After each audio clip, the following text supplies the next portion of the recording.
پروردگار عالم نے کچھ ایسے مہینے قرار دیے ہیں کہ جس میں انسان کی پریکٹس ہوتی ہے کسی عظیم ہدف کو پانے کے لیے.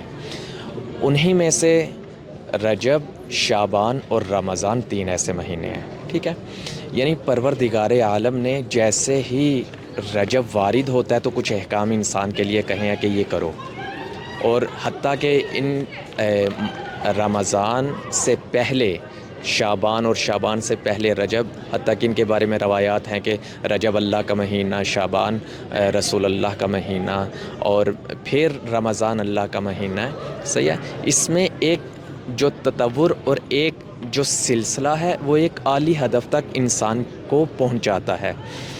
تو اس کے بارے میں دیکھیں وہ کون سا ہدف ہے کہ جیسے ہی انسان ماہ مبارک رجب میں وارد ہوتا ہے تو حکم ہے کہ پہلی جو جمعرات ہے اس کو لیلۃ الرغائب یعنی رغبتوں والی رات، ایسی رات کہ جس میں عارف انسان اللہ کی طرف رغبت رکھتے ہیں، اس میں اعمال انجام دو. اس کے بعد ایام بیز آتے ہیں. ایام بیز یعنی وہ سفید راتیں ماہ مبارک رجب کی کہ جس میں 13، 14 اور 15 ماہ مبارک رجب کی جو راتیں ہیں ان کو ایام بیز کہتے ہیں، یعنی روشن راتیں. اس میں اعتکاف کا حکم ہے. اعتکاف کیوں ہے؟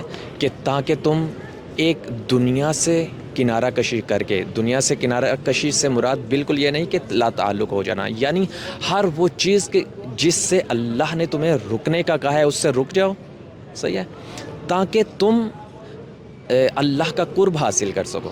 صحیح ہے. تو اس لیے ان ایام بیز میں اعتکاف اور مختلف اعمال کے ذریعے انسان اپنی روح کو کامل کرتا ہے، اس قدر کامل کرتا ہے کہ روز مبعث آتا ہے، یعنی 27 رجب کی رات آتی ہے. اس میں اللہ سبحانہ و تعالیٰ نے کہا کچھ اعمال کرو. صحیح، ائمہ معصومین نے کہا کچھ اعمال کرو. جب یہ تم انجام دے دو گے پھر ماہ مبارک شعبان میں وارد ہو. اس میں نیمہ شعبان یعنی شب بارات، اس میں 15 شعبان کی جو رات ہے اس میں اعمال دینے. یعنی یہ انسان کو ایک اعلیٰ ہدف تک پہنچانے کے لیے ایک اس کی پریکٹس ہے کہ تم نے یہ کرنا ہے، یہ کرنا ہے، یہ کرنا ہے. اس کے بعد ہونا کیا ہے؟ اس کے بعد ماہ مبارک رمضان آنا ہے، رحمتوں والا مہینہ، مغفرتوں والا مہینہ، بخشوں والا مہینہ. اس میں کیا ہے کہ یہ تم نے روزے رکھنے ہیں. روزے رکھنے کے بعد اپنی روح کو تکمیل تک پہنچانا ہے. جب وہ کمال تک پہنچے گی تو کیا کرنا ہے؟ لیلۃ القدر آنی ہے. لیلۃ القدر سے کیا مراد ہے؟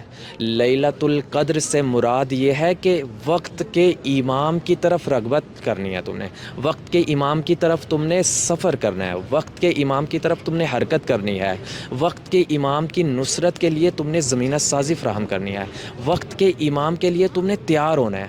یعنی شب قدر کا فلسفہ یہی ہے نا، انا انزلناہ فی لیلۃ القدر، یعنی یہ جو قدروں والی رات ہے یہ کون سی رات ہے؟ جس میں ملائکہ اور روح آتے ہیں. کس پر آتے ہیں؟ کسی ایسی ہستی پر آتے ہیں کہ جو حجت پروردگار ہے، جو واسطہ فیض ہے پروردگار اور مخلوق کے درمیان. یہ وہ واسطہ فیض ہے کہ جسے عین السبب المتصل بین الارض والسماء کہتے ہیں. یعنی یہ وہ واسطہ فیض ہے کہ اگر یہ خالق و مخلوق کے درمیان سے ہٹ جائے تو اسی کا نام قیامت ہے. یعنی اللہ سبحانہ و تعالیٰ کا جو پورا پروگرام ہے ملائکہ اور روح لے کر کے آتی ہے وہ وقت کے امام پر شبہ قدر میں وہ پروگرام ہوتا ہے اور امام اس کو اجرا کرتے ہیں.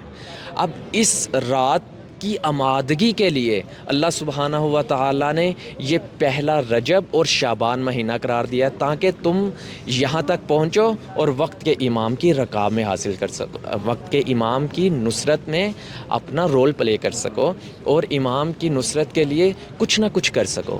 اس کے لیے پہلے کیا ہے؟ روح کی پاکیزگی ہے، اور وہ ان مہینوں میں ہونی ہے، وہ اس اعتکاف کے ذریعے سے ہونی ہے. اعتکاف یعنی توقف، اعتکاف یعنی ہر اس چیز سے رکنا کہ جس سے اللہ روک رہا ہے.